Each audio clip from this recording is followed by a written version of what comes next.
Unemployment remains very elevated in the First District and around the country. Voters consistently list the economy as their most important issue. If elected, how can you best serve First District citizens to help build a strong post-COVID economy and ensure access to plentiful, good-paying jobs? This is a really important question. We are all facing, most of us are working class people who have a lack of opportunity within the workforce already. Post-COVID is going to be a whole new world for us. They're going to be in bad places. A lot of business has closed down. We've already lost 43% of our jobs. We need to focus on having more local jobs, moving to green energy, which would provide a big influx of available opportunity, and things such as a hemp production factory, bringing one locally, and growing cannabis would also provide much local needed jobs, and it's extremely lucrative. It'd be great for Tennessee, and it'd be great for us. It'd be great for our economy. What's the best role for Congress to play in K-12 education and in higher education? This is a tricky question because parents really need to be involved with the choices that their children are making within the educational system. Too many times we're putting all the kids in the same box, and we need to really focus on making sure we have trade schools available so that kids are learning opportunities for jobs straight out of high school. We know not everybody's going to go on to college, and we shouldn't disclude that people from having economic opportunity within the workforce. So I would say Congress's main focus should be opportunities starting from the K-12 education system and having a variety of choices within that parents can choose what's best for their children. Okay, and how about higher education and Congress? We definitely need a more educated, well-rounded society. It only makes sense for all of us to have more of an education, such as the Tennessee Promise is allowing recent grads to go to school and at least get started within that. It'd be great to expand that because, like I said, it only makes sense for more people to be educated. It would create a better society as a whole. What's the best solution at the congressional level for immigration issues? And what's your opinion on the impact that immigration and immigrants have had in this district over the past decade? Having a clear path to citizenship would provide much needed clarity for people who are coming here from other countries to begin with. By law and definition, for immigrants to come here, it has to be obtainable has to be legally, easily obtainable for them to get documented. And right now, it is hardly obtainable for most people, taking 10 to 30 years for this documentation to come through. And if we're going to talk about DACA within this, a lot of people think those people are coming here illegally or they're criminals, and they're actually vetted before they get DACA in the first place to have no criminal record. So these are people who have already lived here most of their lives. They've been educated within our school system. Sending them out of the country is honestly a waste of our money and a waste of our education system. I think we should provide that clear path to citizenship and let them be a part of our democracy. Let them pay taxes. Let them pay back into the system that they've already been using and paying into to begin with. And if you have any experience with immigrants in the district over your time living here, what would you say as far as that? My experience so far with any immigrants here in this district, they have only worked at farms, and everybody who worked at those farms or employed them had great things to say about them. And I always like to say thank a farmer for what is ever on your table, and that does include the immigrants working at these farms. Should Congress take further action with respect to firearms? And if so, what type of measures would you support in either direction, tightening or loosening regulations on both gun ownership and possession? We can all agree that we don't want any more lives lost to gun violence. We don't want any more children here in Tennessee picking up a firearm and losing their lives. But we don't really have a gun problem. What we have is a mental health crisis. We have people who are committing suicide at higher rates than we've ever had before, and that's not because guns are more readily available, it's because they need help. People are suffering through poverty, through mental distress, lack of opportunity, once again, that leads to these dark places. I'm very much pro Second Amendment. I started shooting a gun at the age of 10. Again, I'm an Air Force veteran. I went through safety training. The problem isn't guns. It's getting people educated, the safety classes they need, and to lock their firearms up properly. Again, nobody wants the wrong person getting a hold of them.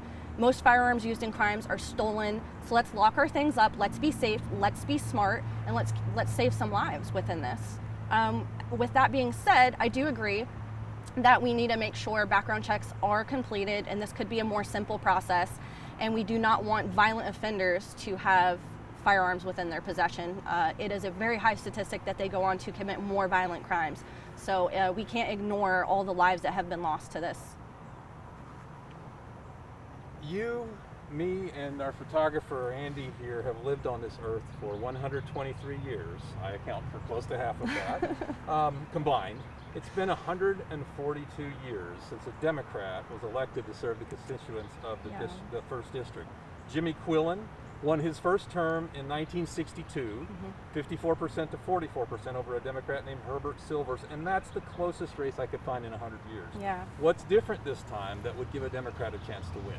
Yeah, I actually really love this question because it is no secret that Tennessee has repeatedly voted for the Republican Party for 140 some years. That's a really long time. So I get it. It's going to be a really hard stretch for people to even look at the word Democrat at my name. However, I am not the traditional Democrat. I am younger. I have really progressive ideas. I focus on being highly nonpartisan and finding solutions to the problems and not the Band-Aids. We can talk about wedge issues and culture wars all day, and many of them do, but that does not put more food on the table, that does not bring more jobs to the area, that does not improve our kids' education, it does not provide more opportunity for us in the future. I would love for people to look at my policies and who I am and what I want to do for Tennessee and not on a label. What are your top policy priorities with respect to climate change and the environment? I don't think anybody's actually asked this question before. That's phenomenal. It's very clear that we need to deal with the climate change issues at hand. We have tons of options available, such as the solar panels, wind, water generators. There's much that we could do to improve society, provide jobs, and move away from fossil fuels. Our dependency on fossil fuels is not only bad for America and our dependency on other countries, but it's also bad for other countries and for the environment. So there's much room to grow here, and Tennessee is a great place to do it.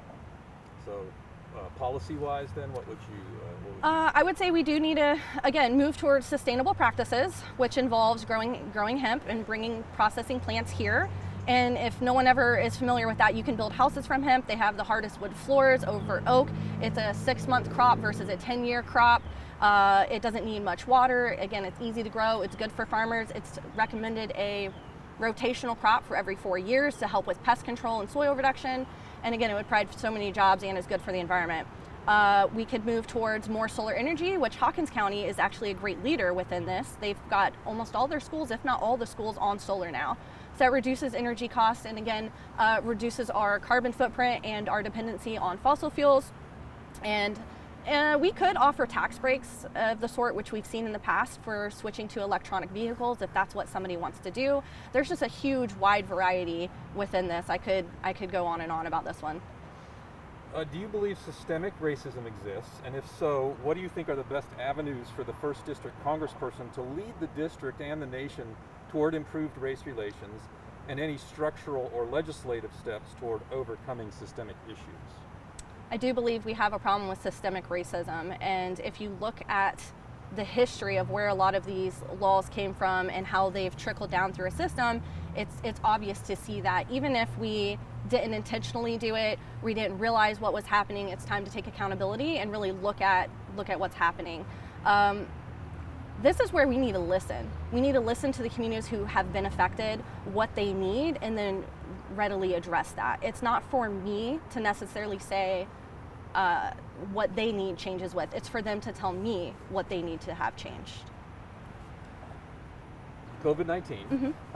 Right now, how should Congress approach both the economic impacts of that and public health? And then maybe going forward, when people go to Congress again in January, return after the elections, how should they look at both the economy and public health as it regards COVID-19 and its impacts on our country? Okay, yeah, okay, great question. So right now, people are having to fight. We're more divisive than I have ever seen the country, and it's highly disturbing. It's mask versus no mask, open versus not open, left versus right, us versus them.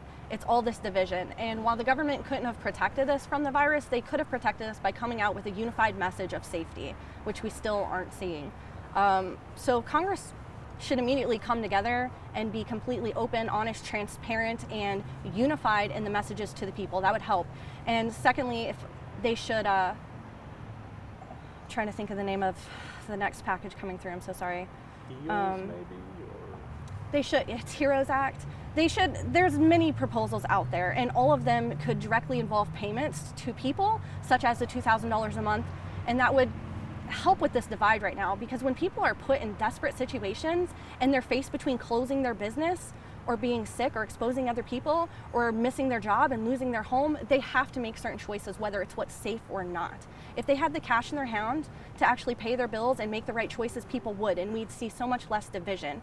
The 2 trillion that was in the last bill that they gave to big corporations would have paid for $1,000 a month for a year for every adult in America. But our Congress and our big government chose to choose corporations. So what I would like to see Congress do is to choose people and figure out what is going to be safe and keep people not getting evicted, keep food on their tables, and keep families safe. And I would propose that after COVID, we have better plans in place for if we have any kind of pandemic again in the future, and model it after what is going to work right now. Largely, this would include a universal basic income. I have a proposal of a freedom dividend, which is $1,000 a month of your own money getting redirected back to you instead of letting the government choose where to spend it. What's the single most important policy area on which you could focus in order to provide the greatest benefit to the people of the First District? And how would you approach that in Congress, policy-wise? I love this question because people always want to know what the top 1 or 3 policies that is going to fix everything is, and there is no top 1 or 3. It's accumulation of poverty that is just crippling our communities across Tennessee. People who don't have running water, don't have electricity, let alone internet. One of the biggest priorities for me is implementing the freedom dividend, and again, that's the $1,000 a month per each adult, and there is multiple plans out there. It's easy to pay for, the money is there, and the people should have their money. It would provide an economic cushion, get people the financial security to make choices, to leave bad jobs, to leave abusive house homes, to pay for college, to pay for medical debt, whatever it may be, to get them the individualized help that they need. Such as what Dolly Parton did when the Gatlinburg fires happened. She knew that cash was king and that everybody's needs were different, and changed those people's lives by providing that. I would like to see the same thing here, so I can see Tennessee actually thrive instead of just surviving. All right, last question. Okay. The moment for you to speak to voters about what makes you the best person to represent them. I would like people to know that their vote is their choice. And I can't tell them necessarily what's best for them, but I can tell them what I think and that I'm willing to listen to what they need. I am the working class. I'm a mom of 4. I'm an Air Force veteran. I'm a small business owner, and I understand this broad circle of issues that people are truly facing.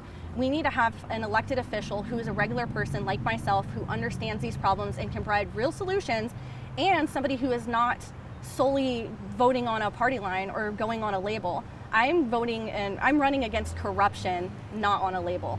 Yes, I am with the Democratic Party, but that doesn't mean that I'm going to go up there and vote the same for things against Tennessee. I'm going to go up there with the real rural issues and speak on those and ask for real change.